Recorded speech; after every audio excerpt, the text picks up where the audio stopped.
All right, ebusia for nyamisha will be a high again and same TV. Best say we best subscribe to the channel and over my doing chiribra. I will comment section. Nyamisha you. Na MPP party for muntie ni yi. Acha ye the next 10 days edi anim. Ye nye ready December mu say kuro.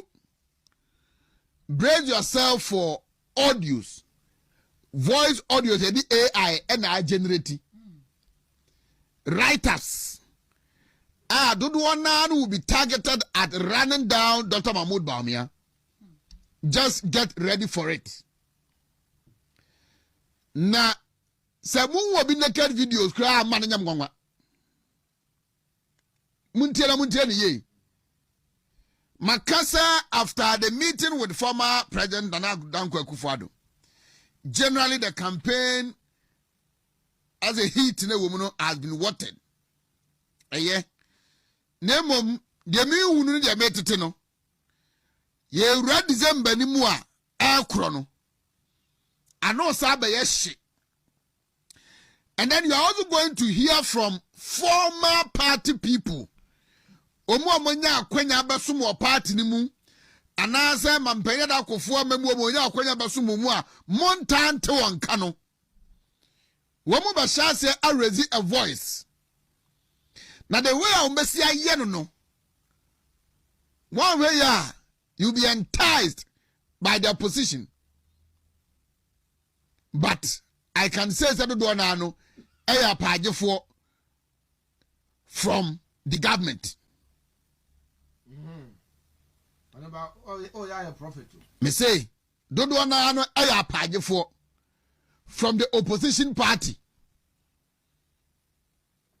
Womu ajuma say they are coming to raise a voice a very weakened party no. Emma party no wonya akono, especially in Ashanti region. And in the coming days, minim what the case might be. Musa tears and fufro wo wuntu mi wa mananya mwanwa. And then among four more expected crowd say nasema ekwas o mbeka bi no e be chance abeka bi. Just to keep him busy of Dr. Bawumia's election and as a campaign. No.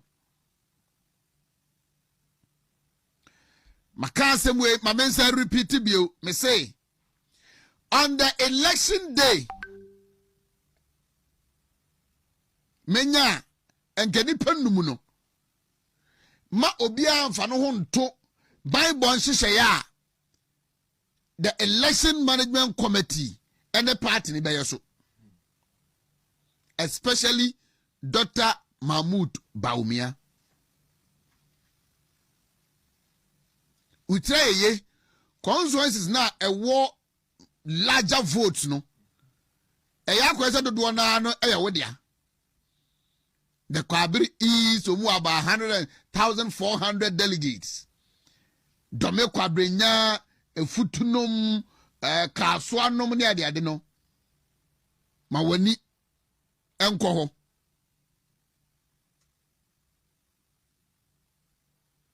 Security on the election day. Collation.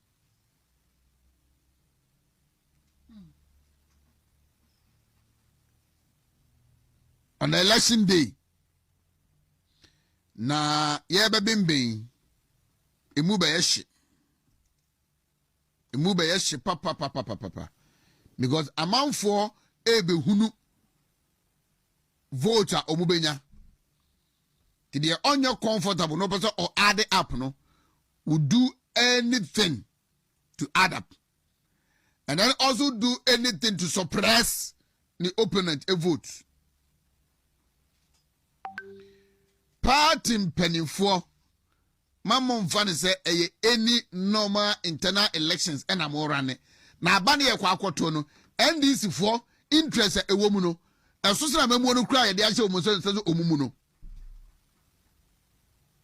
The NDC as a party, how they concerned they are on the January 31st, 2026 NPP presidential primaries no ehia mo kwa posene amamo ne de ahye wonsa no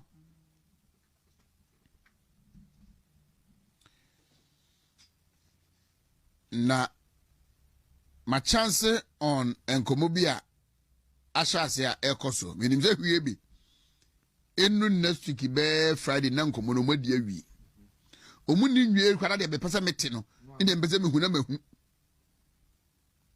and then I'll run series on it.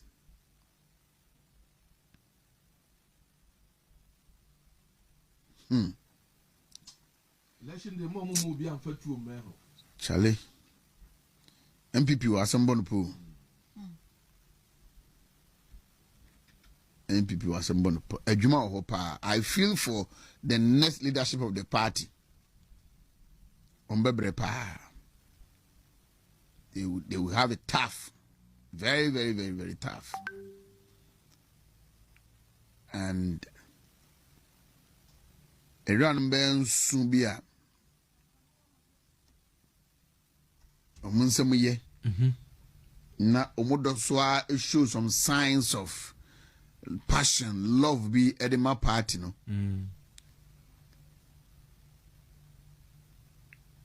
Omomojma ho ban yi.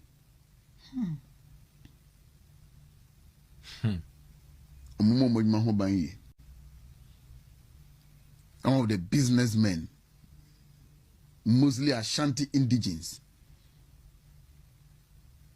they still have a reason why they should support the party. No, Omunsin kete. Yes, I pass a almost no. Spiritually, physically, and some of them will have it so difficult that they will be presented with an offer, 2 options. Is either you are with us and you have your liberty, your way, or you are against us and we come after you. And it will transcend down to the media space. And then there's a trophy who they say with the I 10,000, 20,000 the enticing for no one to make of Fuku. Sikatua as That's right. As I'm making. I feel of the people within the media space the bit Majinano. Okay, I see. But $400 million being Komobi from Nigeria. $400 million. Yes. $400 million. Which will be spent on the NPP. $400 million. Sure. Maybe says can free ban. $1 billion came from there. Against the NPP. To work against the NPP in the 2024 elections. Yo. And Tinanya said the opposition seemingly was spending more than the certain government. Hi. And yes, you try to Kakana, yes, you are spending. And the man called for maybe some what you could do. What do you know? So, Uncle Check. No, they are sending them. Wafa. Into the moon we in their presidential premise, moon you. Me see internal elections, you know. Constituency, region, national. Ha. Mubete sound. Mubete sounds. Groups are yebe for me. On tribal, ethnic lines. I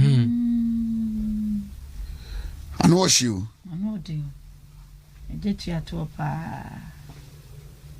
I know she. I know you. Badoye. And I do your order. Yes. Eh? Inshallah. Ti mommy unkwai. Now I do want him position on your friend say. Oh, wa na unya call. You. Wo fuku. Now unya call for a job offer. Be careful.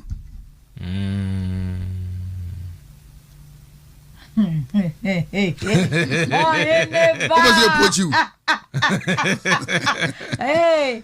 Who was your poach you? Mesri capital letters. Who was your poach you? You who was an American? Who was an American? Bravo, Ebiaba bebre. When you won't come. Ebiaba bebre. Oh, what on your call? Yeah, poach you. And radio. And why you name say, Omudia, pro MPP or pro NDC. David.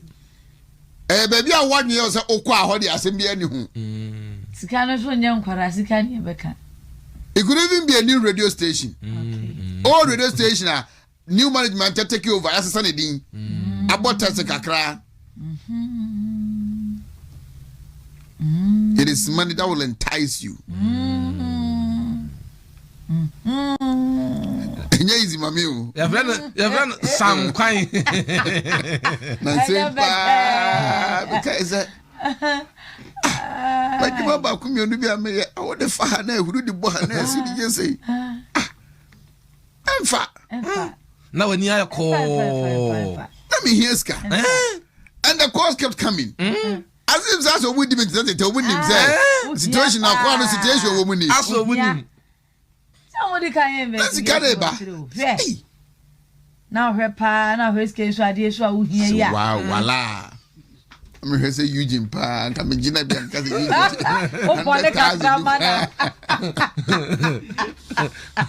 and that is where we are because something got woman organized.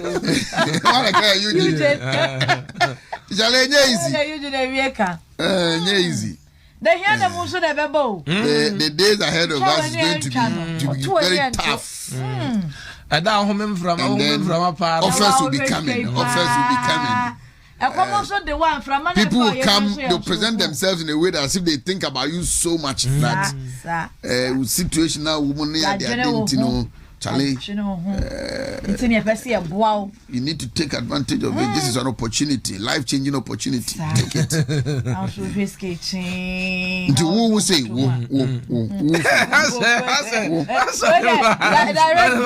direct. We just regulate direct. Hey. Say, I'm here. Abupra. Any Omna Samoa. You know, if it could be possible, and can make Abupra no Omna Samoa in Abenya off at the same time. This is a bubuap. They want to break the wound to be multimedia now. They want to break the wound to be multimedia. Now you see, I mean, Nangwa say. MPP for yes, Ejuma you want to me Ejuma. But MPP for afan say mo bra. The muye bia and fire home. How you survive and fire home. Say it you have trust some you be Ejuma. But no crane say you lose election. Say nye platform we here. There be a mekan. I duly recognize and appreciate Ejuma on Man FM, Ash FM. Those days where you could count Kesben account a year in the run up to election 2012 and 2016 the NPP bar power. Yeah.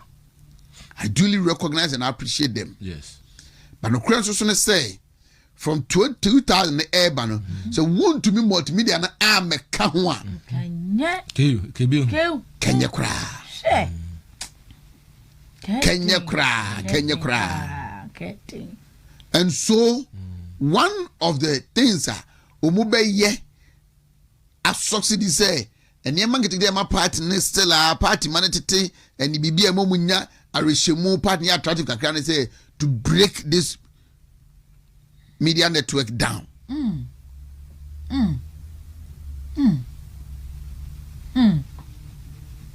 They are still reviewing the impact omutu radio no enya. And they think they should be targeting. Also, hand picking it, baby.